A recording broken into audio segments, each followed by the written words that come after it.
Bonjour, voilà, comme vous voyez, l'équipe de France est prête à partir au stadium. Tout le monde vient au stadium, même ceux qui ne boxent pas. Aujourd'hui, on est 5 à boxer, dont moi. On est prêt, tout le monde se sent bien, il n'y a plus qu'à faire le taf.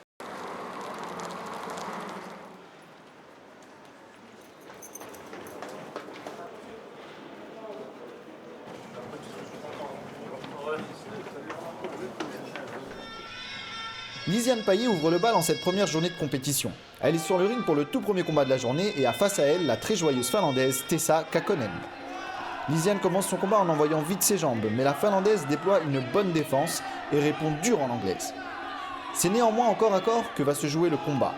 Assez vite dépassée par une Kakkonen hargneuse et envahissante, Lisiane Payet va peu à peu céder du terrain au point de se faire compter une première fois dans le deuxième round. Puis, une seconde fois sur une technique de clinch assez douteuse de son adversaire. Et enfin, face à une finlandaise qui fait essentiellement parler la pression physique, elle se fera malheureusement compter une troisième fois un peu sans raison, ce qui lui vaut de céder la victoire à la Finlande par compte limite dans la deuxième reprise. Elle a bien commencé, Lisiane. C'est le corps à corps, regarde-moi, regarde-moi. On reverra le fight, d'accord?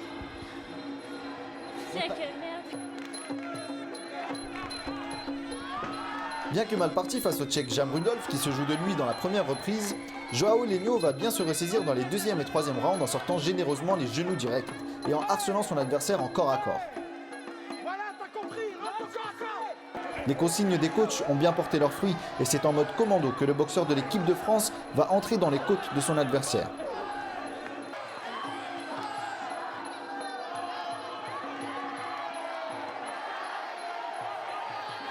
Peu à peu, le Tchèque fait de moins en moins de malin, au point d'être compté dans les derniers instants du combat. Joao Lenio remporte une belle victoire et commence bien son tournoi. Il passe en quart de finale et nous livre ses impressions. Donc voilà, fin du premier combat où je suis sorti victorieux. Mais c'était un combat très difficile. Premier round, l'adversaire l'a pris. Donc du coup, c'était à trouver des solutions pour le deuxième et troisième round. On a vu avec le coach, on a vu qu'il était très mal à l'aise en corps à corps. Donc au deuxième et troisième round, j'ai fait que avancer et je l'ai pris en corps à corps en rentrant en genoux. Ça l'a beaucoup fatigué et du coup, il a perdu la confiance et j'ai pu boxer et remporter le deuxième et troisième round. Après, donc c'était les huitièmes, là je passe en quart. Je ne sais pas trop les adversaires qu'il y a en quart. On verra bien pour la suite. Là maintenant, récupération, voire pour les petits bobos, massage et tout ça avec le kiné. Puis c'est parti pour la suite et j'espère faire du mieux possible et pouvoir représenter la France au mieux. Juliette Lacroix rencontre la Portugaise Maria Lobo qui la dépasse d'une bonne tête.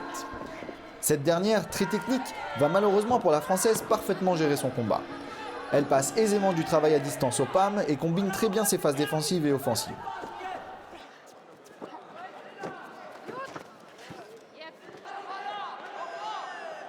Un peu dépassée par la boxe de la Portugaise, Juliette Lacroix souhaite bien faire et entre dans son jeu.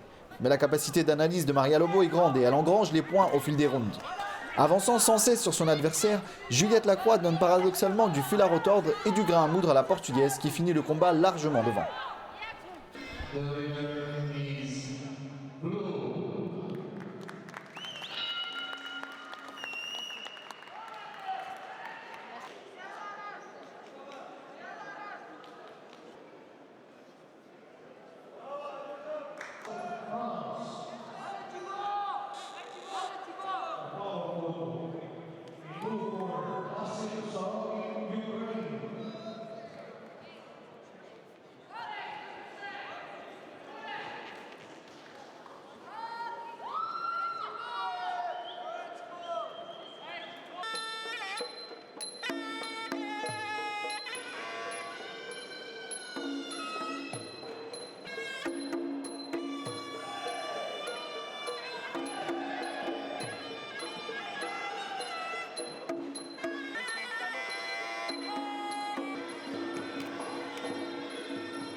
Thibaut Arias va se casser les dents sur ce jeune Ukrainien dont il ne savait encore pas grand-chose hier.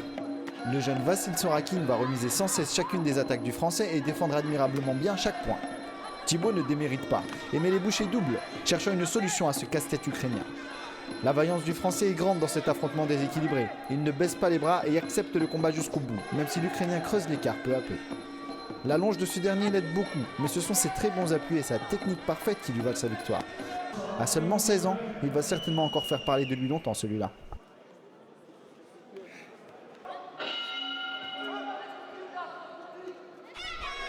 Si l'équipe de France ouvrait le bal pour cette première journée de compétition au championnat d'Europe IFMA, elle le ferme aussi avec son dernier combattant en lice de la journée, le réunionnais Ulrik Emmanuel qui fait face au suédois Erik Berglund. Ces deux Nakmois sont les seuls de leur catégorie à avoir une morphologie aussi athlétique. Leurs adversaires potentiels sont tous plus grands et longilignes.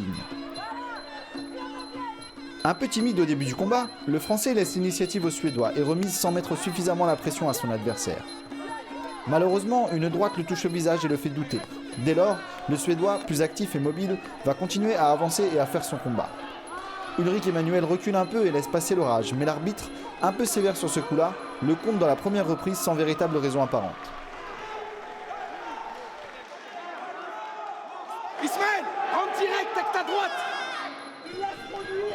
Les consignes sont données pour remédier à ce début de combat hésitant, mais le Français ne parvient pas à renverser la vapeur. Son adversaire fait le combat, et sans le dominer vraiment, l'emporte au point. Aujourd'hui, pour l'équipe de France, c'est un bilan qui est plutôt négatif, puisque sur 5 combats, il y a eu 4 défaites, donc une victoire de Joao. Pour ma part, moi, mon combat, il me semble que je perds les 3 rounds, donc je perds au point. Défaite contre une Portugaise. Mon ressenti, je me suis peut-être un petit peu réveillée trop tard, parce que le premier round, j'ai peut-être un petit peu observé. Et sur le dernier, j'ai bien écouté mes coachs, j'ai essayé d'écouter mes coachs et je me suis servi de mon anglaise, mais c'était trop tard. J'ai trouvé la technique un petit peu trop tard, même si j'ai tout donné. Voilà. Donc même avec la défaite, j'essaie de garder le positif parce qu'on est quand même un groupe équipe de France. Et je vais essayer de motiver les autres qui sont encore dans la compétition. Le ton est donné par Juliette Lacroix. C'est en effet un départ difficile pour l'équipe de France qui a entamé la compétition avec un tiers de ses combattants. 4 d'entre eux ne sont déjà plus en lice pour le titre européen, mais pas question de baisser les bras pour autant. Un bon état d'esprit collectif prime sur les aléas de la compétition. La réunion avec le staff va dans ce sens. Il n'est pas question d'en vouloir aux perdants. C'est ainsi, il faut accepter la défaite, la digérer et tout faire pour que le collectif en ressorte plus déterminé que jamais à prendre les prochaines victoires. 6 Nakmois entrent en lice pour la deuxième journée de combat et tout le monde resserre les rangs comme un seul homme derrière eux.